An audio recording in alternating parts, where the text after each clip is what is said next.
buenos días. Los saludo en el nombre del Señor Jesús. Esta mañana vamos a continuar con nuestro estudio del libro de los Hechos. Hechos de los Apóstoles. Vamos a abrir en el capítulo 10 y vamos a leer los 20 primeros versículos. Hechos capítulo 10, versículos del 1 al 20, para nuestro estudio de la escuela dominical de hoy domingo. La escritura dice: había en Cesarea un hombre llamado Cornelio, centurión de la compañía llamada La Italiana, piadoso y temeroso de Dios con toda su casa, y que hacía muchas limosnas al pueblo y oraba a Dios siempre. Este vio claramente en una visión, como a la hora 9 del día, que un ángel de Dios entraba donde él estaba y le decía: Cornelio. Él, mirándole fijamente y atemorizado, dijo: ¿qué es, Señor?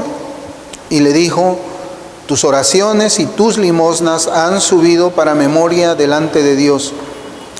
Envía pues ahora hombres a Jope y haz venir a Simón, el que tiene por sobrenombre Pedro. Este posa en casa de cierto Simón curtidor, que tiene su casa junto al mar. Él te dirá lo que es necesario que hagas. Ido el ángel que hablaba con Cornelio, este llamó a 2 de sus criados y a un devoto soldado de los que le asistían, a los cuales envió a Jope después de haberles contado todo. Al día siguiente, mientras ellos iban por el camino y se acercaban a la ciudad, Pedro subió a la azotea para orar, cerca de la hora sexta. Y tuvo gran hambre y quiso comer, pero mientras le preparaban algo, le sobrevino un éxtasis. Y vio el cielo abierto y que descendía algo semejante a un gran lienzo, que atado de las 4 puntas era bajado a la tierra, en el cual había de todos los cuadrúpedos terrestres y reptiles y aves del cielo. Y le vino una voz: levántate, Pedro, mata y come. Entonces Pedro dijo: Señor, no, porque ninguna cosa común o inmunda he comido jamás. Volvió la voz a él la segunda vez: lo que Dios limpió, no lo llames tú común. Esto se hizo 3 veces, y aquel lienzo volvió a ser recogido en el cielo.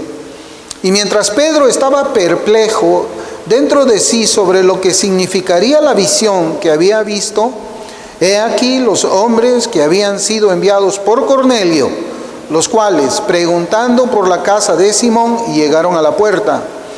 Y llamando, preguntaron si moraba allí un Simón que tenía por sobrenombre Pedro. Y mientras Pedro pensaba en la visión, le dijo el Espíritu: he aquí 3 hombres te buscan. Levántate pues y desciende, y no dudes de ir con ellos, porque yo los he enviado. Que el Señor bendiga su palabra. Y este va a ser el pasaje de la Escritura que vamos a meditar con la ayuda del Señor. En los estudios previos, después de la venida del Espíritu Santo, nosotros observamos que los primeros creyentes fueron de procedencia judía. Ellos eran hebreos o eran griegos. Luego, la predicación de Felipe fue en Samaria. Samaria, como ya habíamos visto, era una ciudad donde vivían los samaritanos, y los samaritanos, ellos solamente habían recibido los 5 primeros libros del Antiguo Testamento, o sea, el Pentateuco, y habían desechado los otros libros de las Sagradas Escrituras.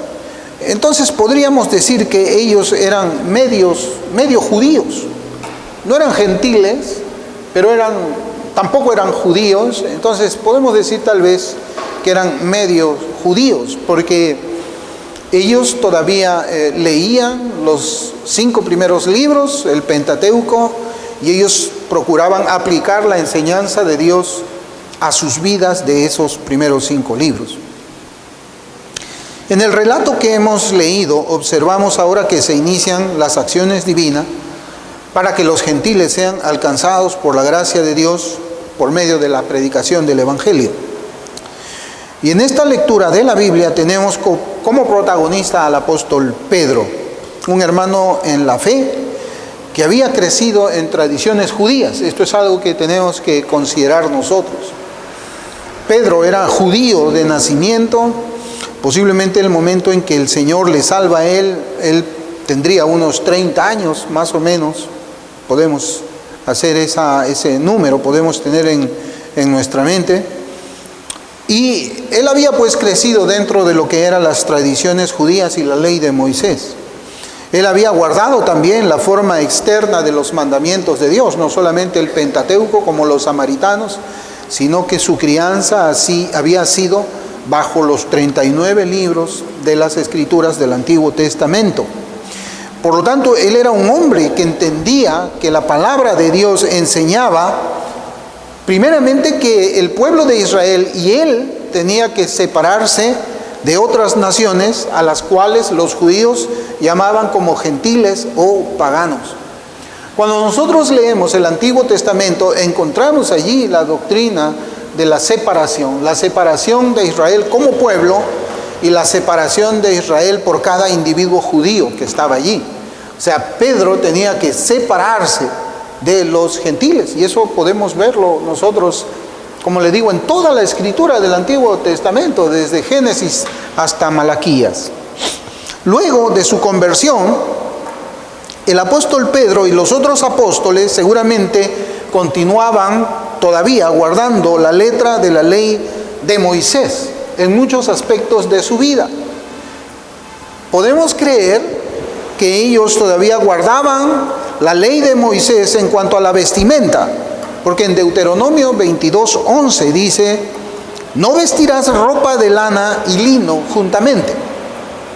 Los apóstoles y los nuevos creyentes, estamos hablando de una iglesia que está conformada por cristianos de procedencia judía, los apóstoles y los nuevos creyentes seguramente que continuaban guardando las instrucciones de la ley mosaica en cuanto a los trabajos en la tierra. ¿Por qué? Porque Deuteronomio 22:10 dice: no ararás con buey y con asno juntamente. Y también no debemos dudar que los apóstoles con los creyentes nuevos, judíos, guardaban los mandamientos en cuanto a los alimentos que ellos debían comer y no comer. En Deuteronomio 14, desde el versículo 3 hasta el 21, que no lo vamos a leer, Dios provee una lista de animales que son tenidos como abominables y también una lista de animales que son permitidos para su alimentación. Por eso Deuteronomio capítulo 14, versículo 3 dice: nada abominable comerás. ¿No?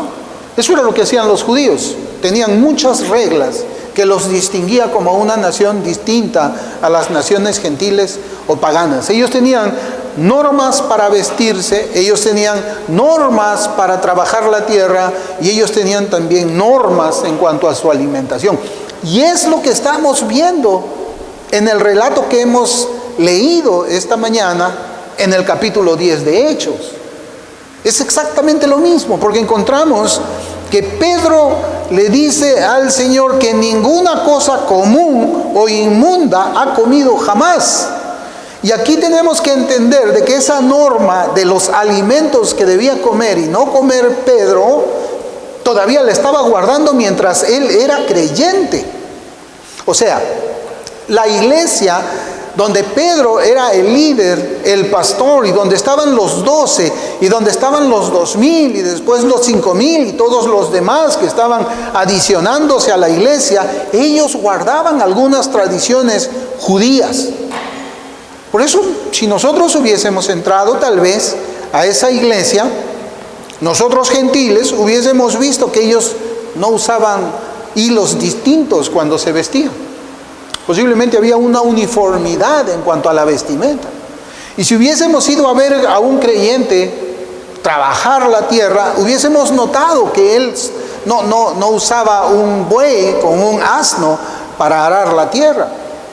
Y seguramente, como tenemos la costumbre nosotros de almorzar juntos los domingos, hubiésemos visto que la costumbre de ellos no era comer más que alimentos permitidos dentro de la ley de Moisés. Ese es el contexto que nosotros tenemos que guardar en nuestros corazones al momento de estudiar este pasaje de las Escrituras. Eso es en cuanto a Pedro. Porque este pasaje nos habla de Dios obrando una visión en Cornelio y Dios obrando una visión en Pedro. De eso se trata este pasaje. Son dos visiones que el Señor le da a dos personas que son diferentes. Son distintos.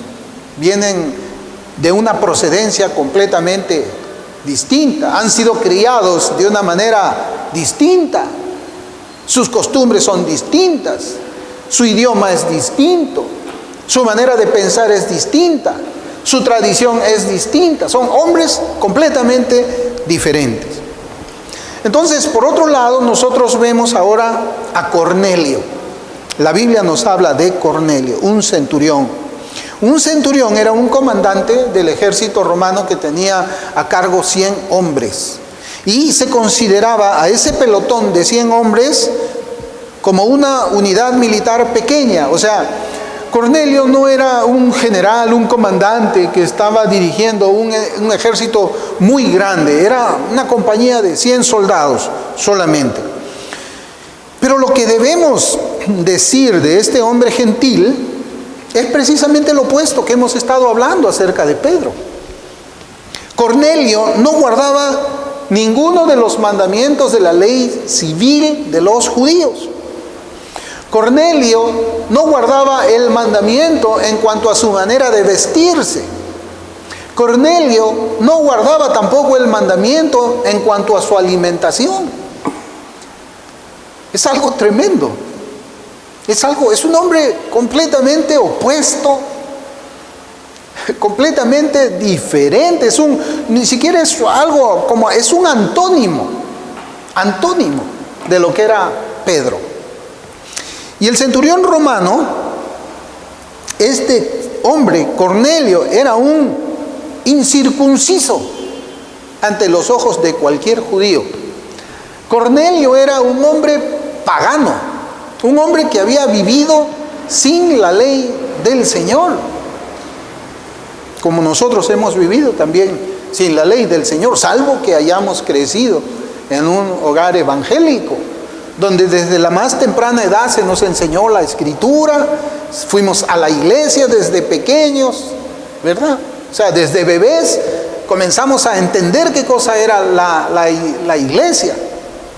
Por ejemplo, hoy día no pude venir con mi esposa, no pude venir con mis hijos. Y cuando Caleb veía que yo salía, él decía, papá, a la iglesia. Papá, a la iglesia. O sea, él ya tiene en su pensamiento, a su corta edad de 2 años, que el día domingo es el día de la iglesia, ¿no? El día domingo es el día de ir a tener un encuentro con el Señor. Entonces, cuando alguien no ha crecido bajo la iglesia evangélica, evidentemente tiene una manera de pensar distinta, como el caso de muchos de nosotros, el caso mío, por ejemplo, ¿no? Pero acá vemos a Cornelio, que era el antónimo, era lo opuesto a un judío cristiano todavía, ¿no? Y yo me preguntaba, ¿cómo fue que Cornelio creyó? ¿Cómo fue que Cornelio creyó? Lo primero que tenemos que decir es que nadie puede ser salvo si no ha escuchado el Evangelio. Nadie. Y escuchar el Evangelio no necesariamente te convierte en un salvo, ¿no? Pero nadie puede ser salvo si no escucha el Evangelio. Nadie puede ser salvo si primero no es confrontado su vida de pecado contra las justas demandas de la ley de Dios. Porque si no, ¿cómo es que va a venir la convicción de pecado? ¿Cómo puede tener un hombre o sufrir la convicción de pecado si es que antes no se ha confrontado su vida contra las justas demandas de la ley de Dios? No, es imposible. Es imposible acercarnos a alguien con un evangelio distinto, un evangelio que diga Dios tiene un maravilloso plan para tu vida. Es imposible. La predicación del evangelio es ofensiva, pero no ofende porque nosotros queremos ofender, sino porque la palabra del Señor es es viva y eficaz y es como una espada de dos filos. Y cuando confrontamos aún nuestras propias vidas siendo creyentes contra las demandas del Evangelio, nos quedamos cortos. Aún podemos notar en nosotros pecado. Somos santos, pero todavía pecamos. Pero viendo más al tema de Cornelio, a la persona de Cornelio, él tenía que haber escuchado el Evangelio, para luego, después que él ha sufrido esa convicción de pecado, ese terror de ver su alma condenada en el infierno, ver al Salvador, luego ver al Consolador, a Cristo, al Salvador. ¿No? Cristo quien ofrece la salvación por medio de su muerte. Bueno, ¿cómo es que Cornelio escuchó este evangelio que nosotros estamos mencionando? Y estamos seguros que estamos de acuerdo en esa parte. Nadie puede ser salvo sin la predicación del evangelio. Bueno, es posible, una posibilidad es que él haya escuchado las lecturas en el Antiguo Testamento que hacían los judíos en las reuniones en sus sinagogas. Es posible también. Es posible que él haya escuchado, haya visto un servicio, haya escuchado cómo se lee la Escritura, porque la fe viene por el oír y el oír por la palabra de Dios. Tal vez nosotros hemos escuchado también el testimonio de hermanos en la fe, hermanos sinceros, que por el hecho de leer una Biblia que ellos tenían en su mano, un pasaje de la Escritura, Dios le produjo convicción de pecado. Recordemos también cuando Spurgeon estaba probando el sonido del lugar donde él iba a predicar, él dijo: he aquí el Cordero de Dios que quita el pecado del mundo. Un pasaje de las Escrituras. Y ese pasaje sirvió para que la única persona que estaba allí escuchando sufriera conversión por parte del Espíritu Santo. Pero ¿cómo es que Cornelio llega a ser salvo? Una hipótesis puede ser esa, pero yo creo que lo que más se acerca a la conversión de Cornelio fue cuando Felipe pasó por Cesarea y predicó allí el Evangelio. La Escritura dice en Hechos 8:40, dice: pero Felipe se encontró en Azoto y pasando anunciaba el Evangelio en todas las ciudades hasta que llegó a Cesarea, donde era que vivía Cornelio. Ahora es evidente también, o podemos suponer, de que luego que escucha el Evangelio Cornelio, debió haber tenido muchas dudas. Es posible que no se haya formado una iglesia inmediatamente. Es posible que no haya habido un grupo de hermanos, como hemos visto en las otras predicaciones, que hubo un gran número de conversiones, 2,000, 3,000. Tal vez en la predicación del Evangelio que hizo Felipe en esa ciudad, solamente él y su familia escucharon y se convirtieron. Es posible. Pero en nuestra lectura nosotros somos enseñados de la manera maravillosa en que Dios viene preparando a Cornelio y también viene preparando a Pedro para un encuentro entre dos hermanos que son distintos en la carne, pero iguales en cuanto a la condición de su alma. Distintos en la carne, pero iguales en cuanto a la condición de su alma. Ahora yo me preguntaba también, ¿y por qué el Señor envía al apóstol Pedro? ¿Por qué el Señor manda a Pedro que vaya donde estaba Cornelio? Y es una muy buena pregunta, hermanos. Es una muy buena pregunta. Yo creo que la respuesta que podemos dar se tiene que basar en la posición de Pedro como el líder de los 12, como el líder de la iglesia que hasta ese momento estaba conformada solamente por judíos. Solamente por judíos. Y el judío, Pedro el judío, tenía que darle la diestra a Cornelio el gentil. Recibiendo como hermano en la familia de la fe a Cornelio era algo como el reconocimiento del líder de la iglesia cristiana de que el Señor también tenía pueblo dentro de los gentiles, así como nosotros. Nosotros no somos judíos de nacimiento, nosotros somos gentiles y hemos obedecido el Evangelio, cuando escuchamos el Evangelio, y el Señor pues nos lleva a un terreno común, a donde están tanto los cristianos de procedencia judía como los cristianos de procedencia gentil. Pedro lo que tenía que hacer era confirmar por medio de la aceptación de Cornelio como creyente de que la promesa del pacto de gracia era también para los gentiles. Y este recibimiento es otra cosa que también debemos de notar aquí, de que este recibimiento debía excluir, imponer a Cornelio con las cargas de la ley civil del pueblo judío.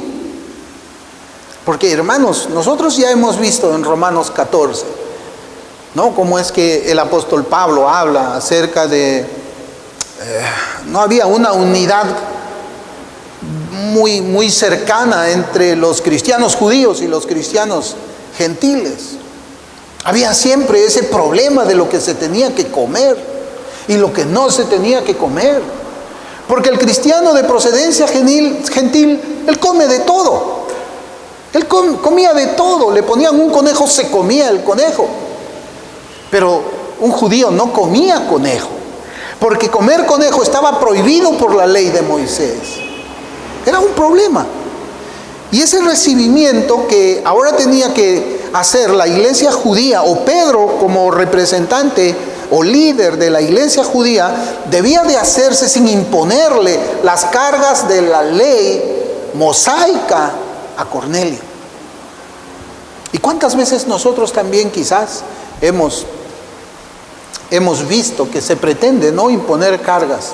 No estamos hablando acerca de la ley moral de Dios, porque la ley moral de Dios tiene que ser predicada. Lo que estamos hablando nosotros es de las demandas del Evangelio. ¿Qué cosa es lo que el Evangelio demanda? Eso es lo que predicamos. Pero no traemos nosotros mandamientos de hombres, o no traemos específicamente algunos mandamientos como la comida en nuestros días. Miren, en Hechos capítulo 15, nosotros estamos en Hechos capítulo 10, pero en Hechos capítulo 15, en el versículo 24, nosotros ahí vemos que hay una controversia. Hay una controversia allí. Hay una controversia. Y en esa controversia se llega a un concilio, se hace un concilio, porque se estaban poniendo cargas sobre los cristianos gentiles, muchas cosas en cuanto a la circuncisión primeramente. Los judíos decían a los cristianos gentiles: está bien, tienes que circuncidarte, crees en Cristo, está muy bien, pero tienes que circuncidarte. Y Pablo decía: no debe de circuncidarse. Pablo era el testigo de todas estas disputas en cuanto a la comida, por ejemplo, que hemos visto en Romanos 14.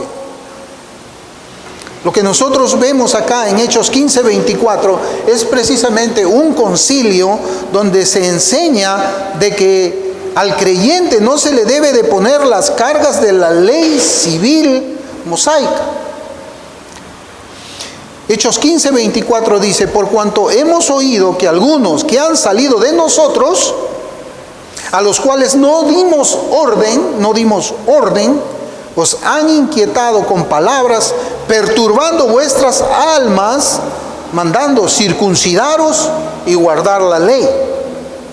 Esto era una especie, hermanos, de, bueno, sí, eres cristiano, has puesto tu fe en Cristo, pero también aquí está el código mosaico que tú debes de guardar. Hay congregaciones que son así.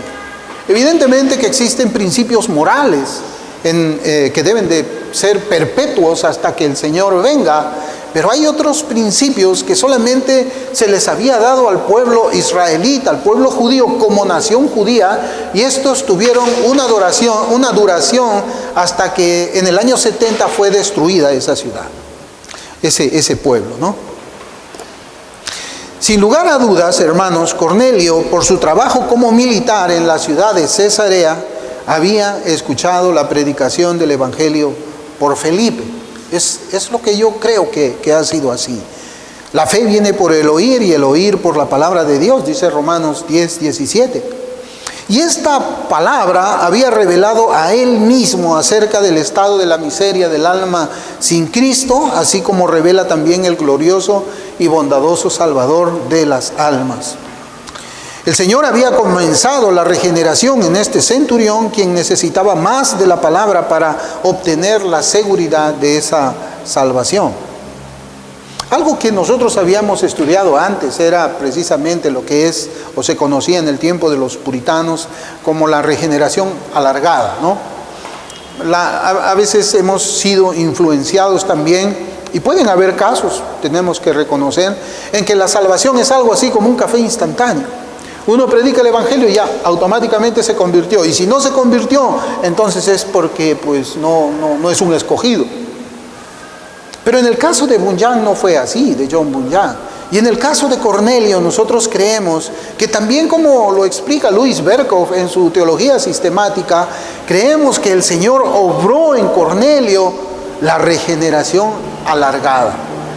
La regeneración alargada no significa de que poco a poco va siendo salvado, sino que es salvado en un momento, solo que esta persona no conoce todos los detalles del Evangelio, y como no conoce todos los detalles del Evangelio, aún no tiene la seguridad de su salvación. Cornelio indudablemente se había separado del pecado y del mundo. Cornelio debió haber cambiado su conducta, por eso es que la Escritura comienza hablándonos de él de una manera piadosa. Dice, había en Cesarea un hombre llamado Cornelio, centurión de la compañía llamada La Italiana, piadoso y temeroso de Dios con toda su casa, y que hacía muchas limosnas al pueblo y oraba a Dios siempre. Hermano, solamente un creyente puede ser llamado así por las Escrituras. No es un incrédulo él. No era alguien que estaba en un proceso de nacer de nuevo, no, él había nacido de nuevo. Él era un hombre piadoso, era un hombre que había sido reconocido por Dios por las obras de caridad que él estaba haciendo en ese lugar.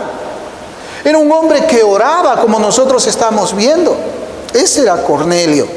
Era un hombre que había cambiado, no solamente él, sino también había cambiado la conducta de los de su casa. No para someterse a la ley ceremonial ni a la ley civil del Antiguo Testamento, sino para obedecer el Evangelio y todas sus doctrinas. Es decir, Cornelio y su casa no sometieron sus vidas en lo que a la vestimenta judía se refiere, aunque debemos dar por sentado que se vestían con pudor y modestia.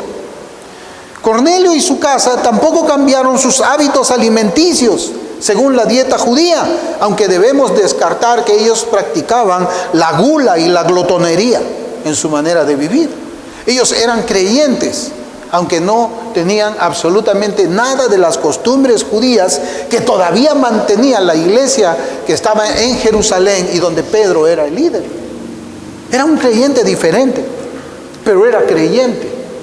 Era un creyente que, como nunca había crecido bajo la tradición judía, como nunca había tenido un conocimiento, una enseñanza acerca de la ley civil, la ley ceremonial y la ley moral de Dios, pues él no reconocía absolutamente nada en su vida, ni en la vida de los suyos, lo que la ley civil mandaba. Tampoco reconocía para él ni para su casa lo que la ley ceremonial mandaba. Él no hacía sacrificios. Pero lo que sí él guardaba era la ley moral de Dios, él y todos los de su casa. Porque ¿cómo es que la Escritura puede llamarle a Cornelio un hombre piadoso si no hay obediencia? La piedad es el fruto de la obediencia a Dios. ¿Y obedecer qué? ¿Obedecer la forma de vestirse? ¿Obedecer la forma de comer? ¿O obedecer la ley moral de Dios? Es obedecer la ley moral de Dios. Cornelio y su casa cambiaron sus vidas de pecadores a una que se caracteriza por la justicia. Una vida que se caracteriza por la verdad.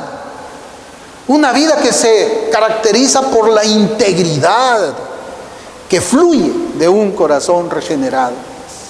Es eso. Eso sí tenía en común Cornelio con la iglesia judía. Esas 3 cosas, esas 4 cosas y 5 cosas posiblemente que tienen que ver con la integridad cristiana, tienen que ver con la ética cristiana, tienen que ver con el corazón de un creyente y que guarda los mandamientos del Señor. Eso sí lo tenía en común. Por eso la Escritura nos dice que él y su casa eran piadosos y temerosos de Dios. Y esa es la marca común en todos los que son verdaderamente salvos por la gracia de Dios. Un hombre piadoso es aquel que se ha separado del mundo. Un hombre piadoso es aquel que se ha separado del pecado para unirse a Dios. Y cuando la Escritura nos dice que Cornelio y su familia eran temerosos de Dios, nos aclara que Cornelio estaba también dentro del pacto de gracia. Dentro del pacto de gracia, es decir, ya había sufrido conversión por parte del Espíritu Santo. Porque no olvidemos que el temor de Dios es una marca, es una señal de haber entrado en el pacto de gracia. Cornelio y su casa debieron haber abandonado, pues, la idolatría en la cual había crecido. Era politeísta, todos los romanos eran politeístas, tenían muchos dioses. El dios de la guerra, el dios del vino, el dios de muchas cosas. Y ellos guardaban esos ídolos en sus casas. Y Cornelio debió haber roto con esa idolatría para dedicar su corazón al único Dios verdadero. Y esto, hermanos, esto de romper con la idolatría en la que él había crecido, debió conducirlo a una vida separada de muchos de quienes eran sus amigos y también sus compañeros de armas. Porque esa es la vida del cristiano. El cristiano se separa. Y el cristiano es separado. Sí, porque hermanos, finalmente los que dicen que no creen en la separación, terminan separándose. O sea, sí creen en la separación. Yo me separo de los separatistas. Eso es creer en la separación. Yo me separo en aquel que cree en la doctrina de la separación primaria y la separación secundaria. Eso es ser separatista.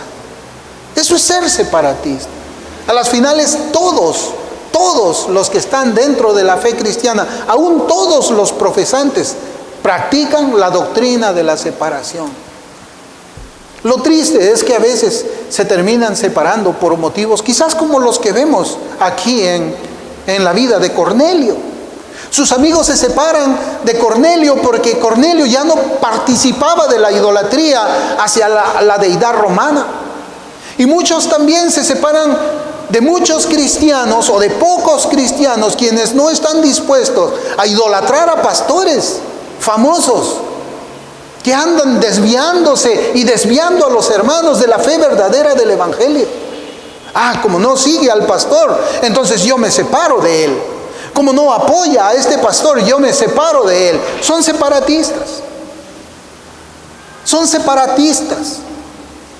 No, yo no voy a esa iglesia, yo me voy a separar de esa congregación. Y la congregación de la cual soy pastor también debe separarse porque ellos no aprueban el licor para el creyente. Son separatistas. No, yo también me voy a separar de aquellos que no aceptan el rap como forma de adoración. Son separatistas. Solo que algunos nos separamos por causa de la piedad y otros se separan por causa de la impiedad. El Evangelio separa al creyente de todo aquello que Dios aborrece. Y cuando separa al creyente de todo lo que Dios aborrece, sus amigos lo abandonan. Sus amigos no los buscan. Y de todos aquellos también con quienes por medio de sus palabras y vidas ofenden a Dios. ¿Qué creyente puede estar cómodo en un lugar donde las palabras que hablan son groserías? ¿Qué creyente? ¿Usted cree que el Espíritu Santo va a estar tranquilo si es que nosotros estamos en un pub? No, yo no bebo, pero voy a estar dentro del pub, escuchando rock, escuchando hablar groserías a los demás, estar en un ambiente donde se fuma tabaco, donde huele alcohol, donde quizás la señorita que sirve los tragos está vestida indecentemente. El creyente se va de ahí. ¿Por qué? Porque un creyente está en el mundo, pero no es del mundo. Un creyente es la sal de la tierra. Un creyente es la luz del mundo. Y la Escritura dice, ¿qué comunión tiene la luz con las tinieblas?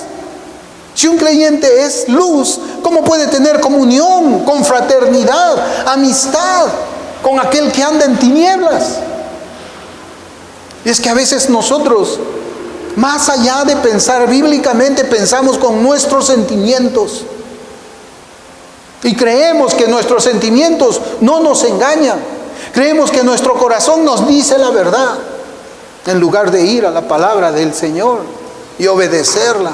Obedecer lo que dice allí, aun cuando yo no pueda estar de acuerdo en algo todavía.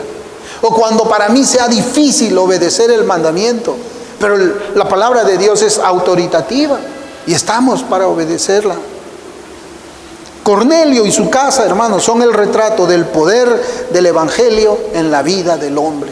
Esas palabras que había dicho Pablo en Romanos 1:16, porque el Evangelio es poder de Dios. Aquí vemos este poder en la vida de este hombre pagano, de este hombre gentil, que había tenido que abandonar a sus amigos, a sus compañeros de armas también, con quienes había crecido toda una vida.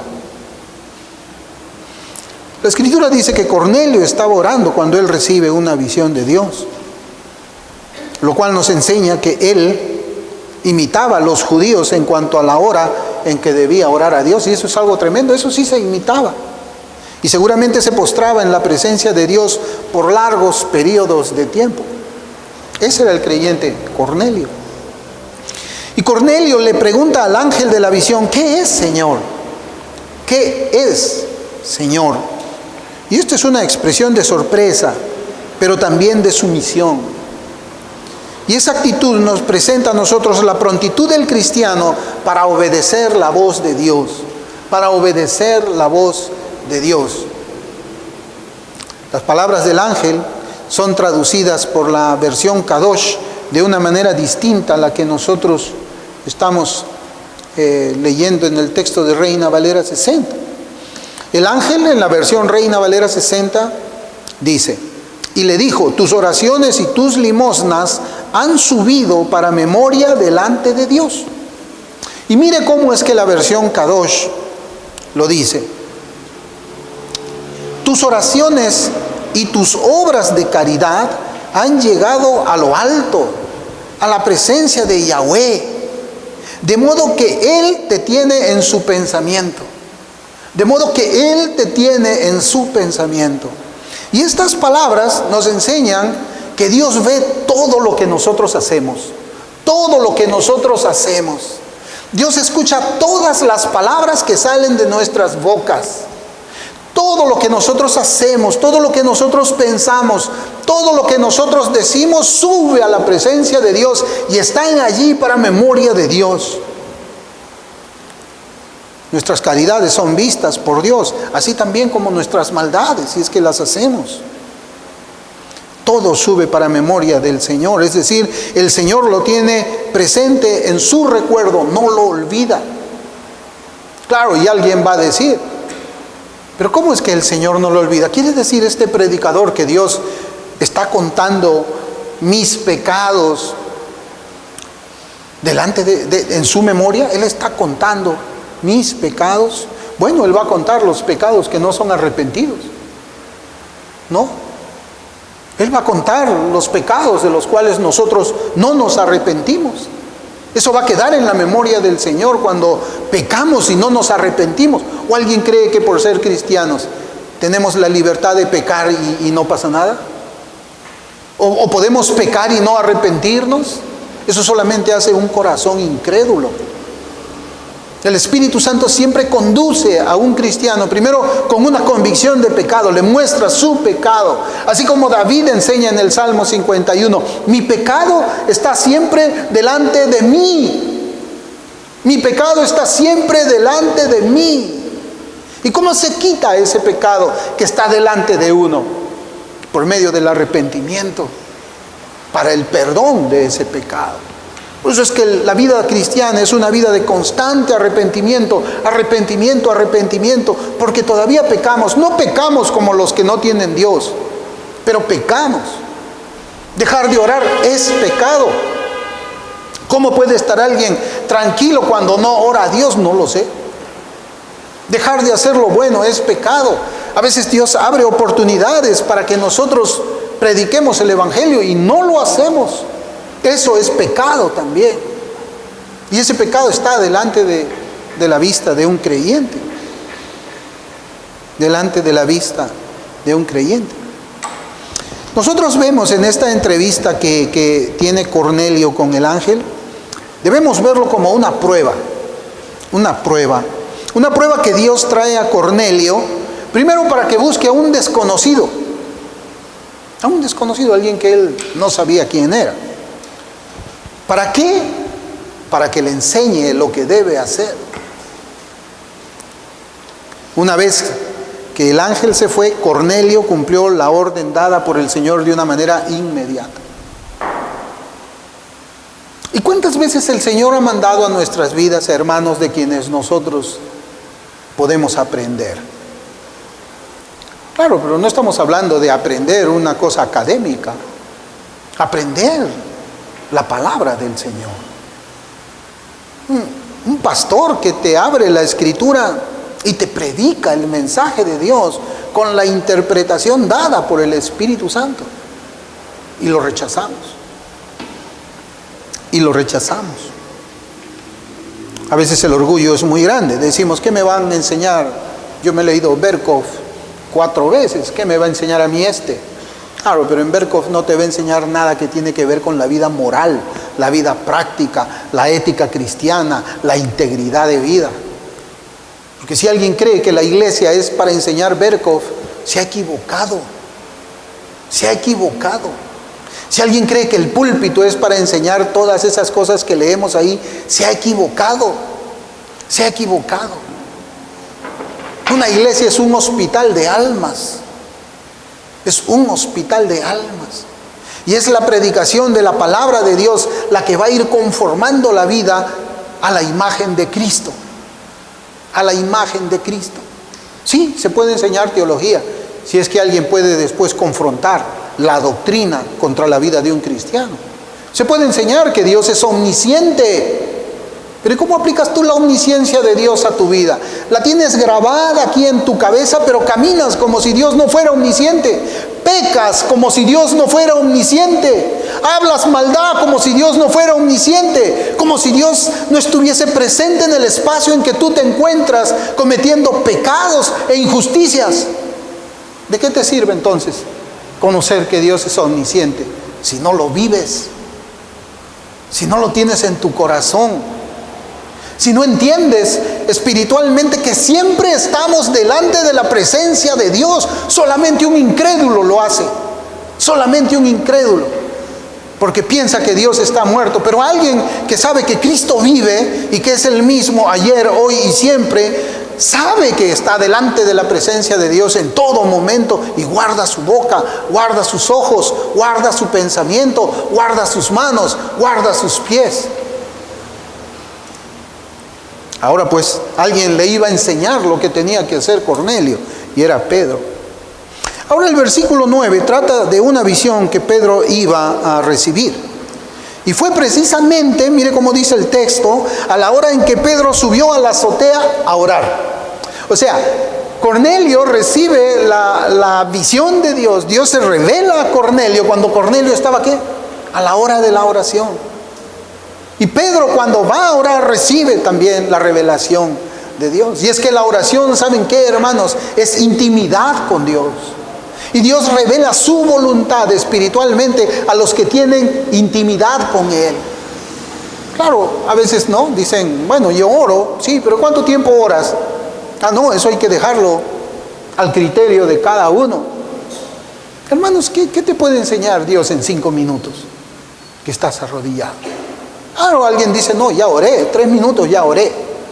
¿Ya oraste, de verdad? Sí, ¿qué puedes recibir tú en 3 minutos de rodillas?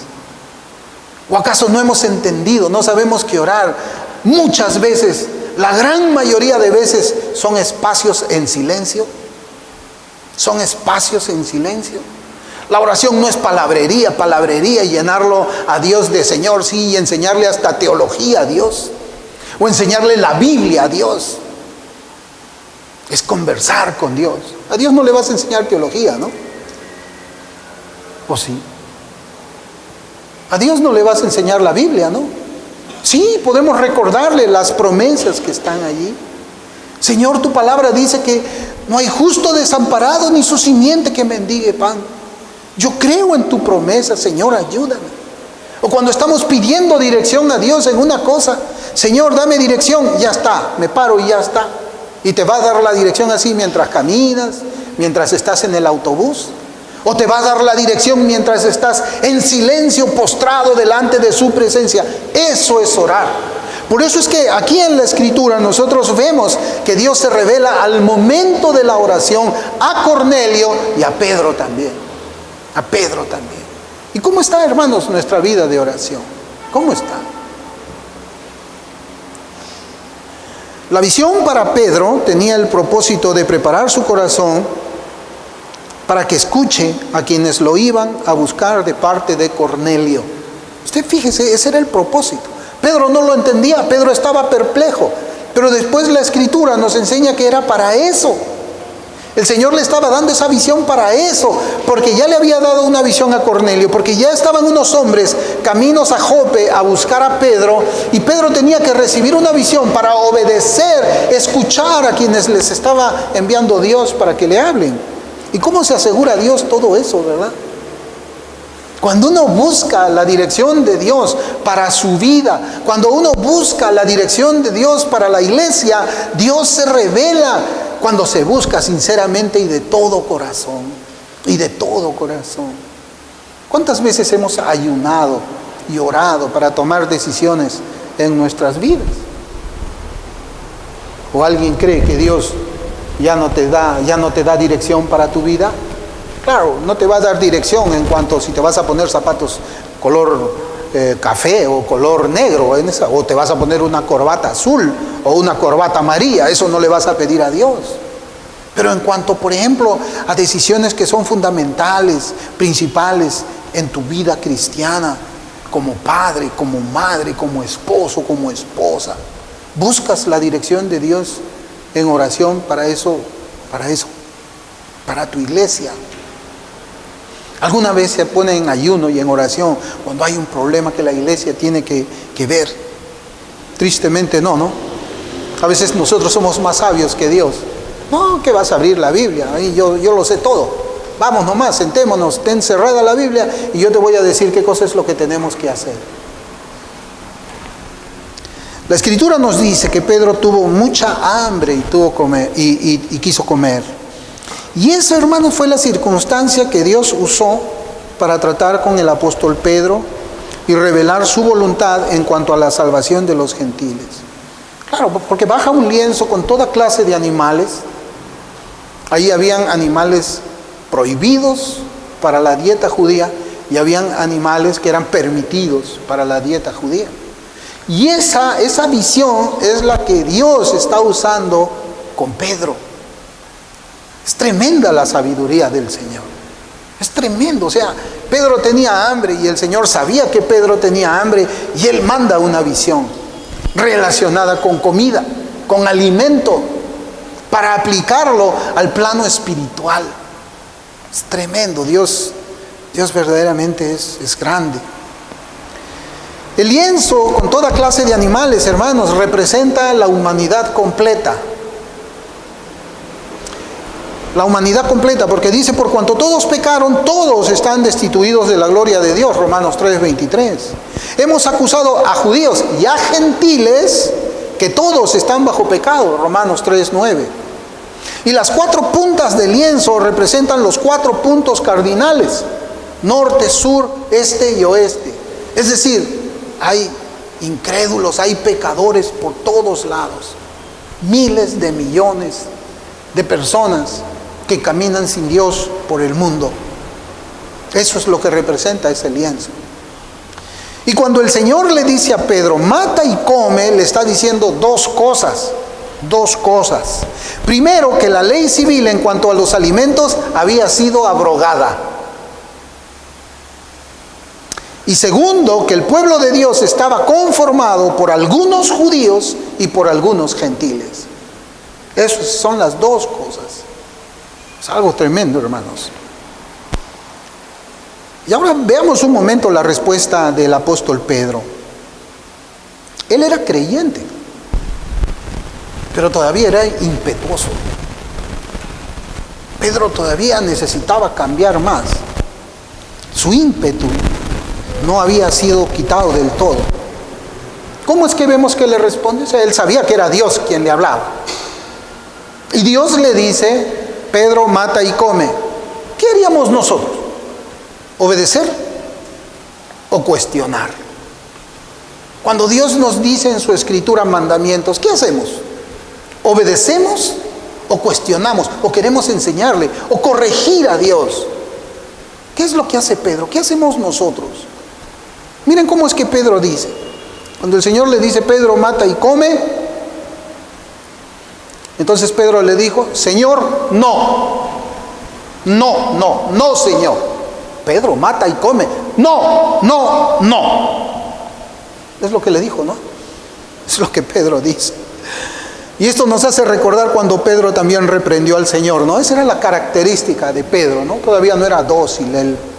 En Mateo 16, 21 y 22, voy a leer de la Biblia de las Américas, dice, desde entonces Jesucristo comenzó a declarar a sus discípulos que debía ir a Jerusalén y sufrir muchas cosas de parte de los ancianos, de los principales sacerdotes y de los escribas, y ser muerto y resucitar al tercer día. Y tomándole aparte, miren, el Señor declaró eso, y Pedro dice, y tomándole aparte, Pedro comenzó a reprenderle,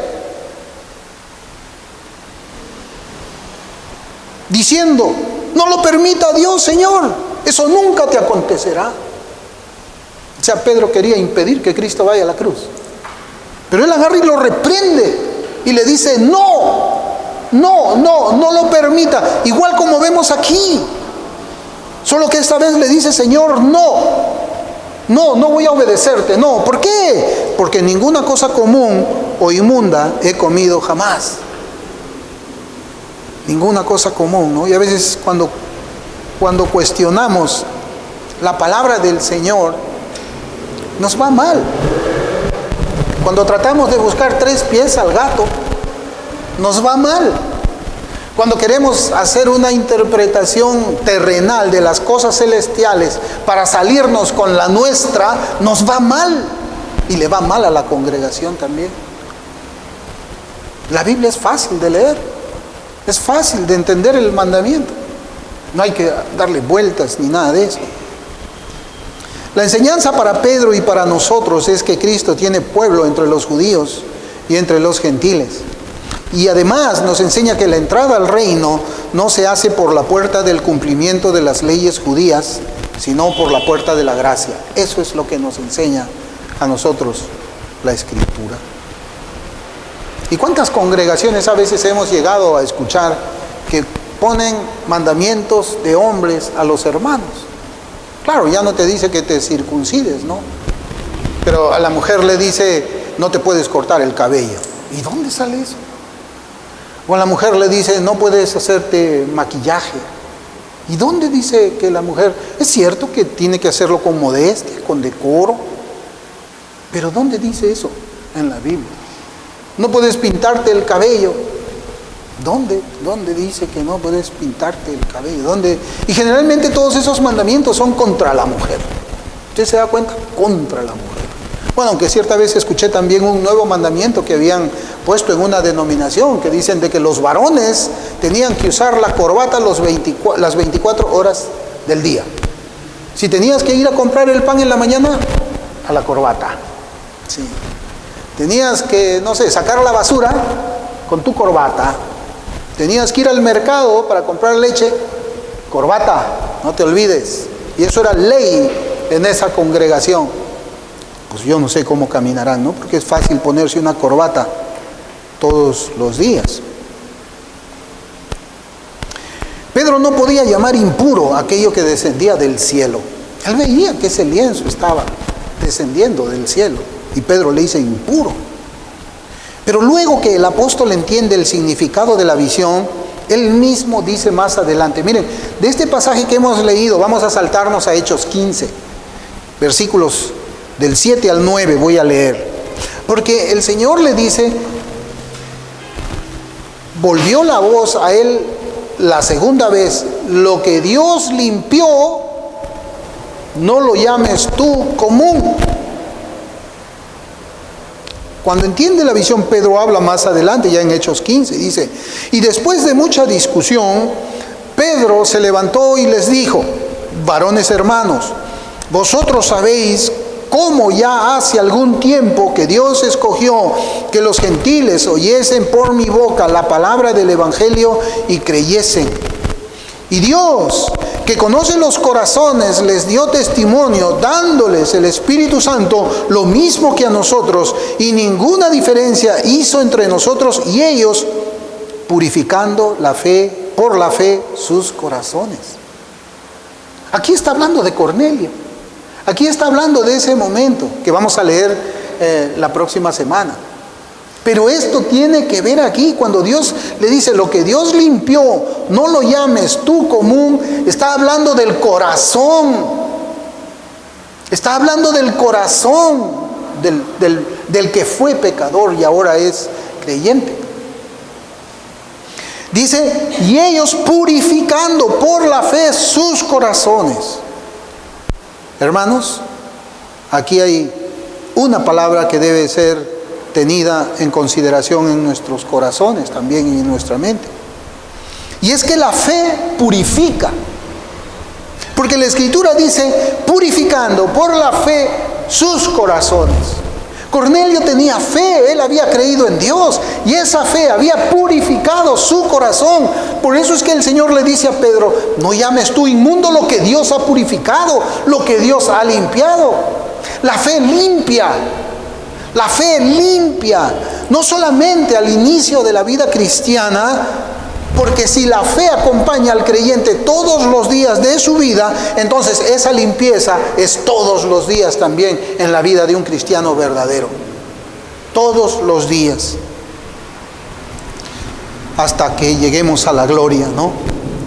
Y cuando hablamos de la purificación por la fe de los corazones de los creyentes, tenemos necesariamente que ir a otro pasaje de la Escritura.